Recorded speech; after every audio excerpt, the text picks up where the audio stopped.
जुन्या मुंबई पुणे राष्ट्रीय महामार्गावरती लोणावळा आणि खंडाळा दरम्यान पीटीएसच्या तिथे असलेल्या डिस्कवर रिसोर्टच्या बाजूला एक अपघात झालेला आहे। एका भरधाव वेगामध्ये असलेल्या स्विफ्ट गाडीने या ठिकाणी रस्त्याच्या बाजूलाच उभे असलेल्या एका पेरूवाल्याच्या हातगाडीला धडक दिल्याने ही धडक दिल्यानंतर त्यांनी समोर चाललेला जो दुचाकी स्वार होता त्या दुचाकी स्वाराला धडक दिली। यामध्ये या दुचाकी स्वाराचा मृत्यू झालेला आहे। असे जे अपघात आहे हे या ठिकाणी सातत्याने होत आहे। येथील स्थानिक लोक सांगतात की दर 2 ते 3 दिवसांनी 4 दिवसांनी हे अपघात होत आहे।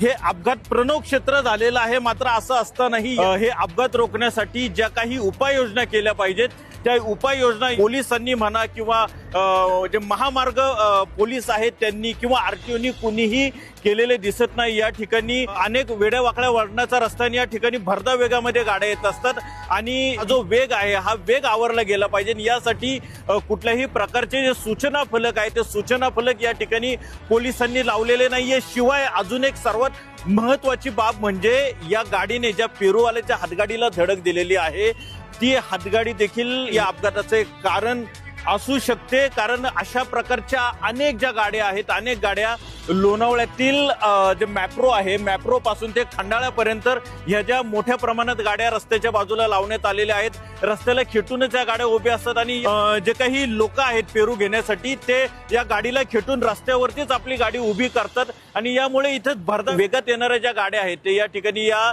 गाड्यांना धडकून अपघात होण्याची शक्यता आहे। त्यामुळे या पेरूवाल्यांवरती खरं तर सगळ्यात पहिल्यांदा येथील प्रशासनाने बंधन आणली पाहिजे। या सगळ्या पेरूवाल्यांना या ठिकाणावरनं घालवलं पाहिजे तरच या ठिकाणचे अपघाताचं जे प्रमाण आहे ते कमी होऊ शकतं। सह्याद्री दर्पणसाठी विशाल पाडाळे, लोणावळा।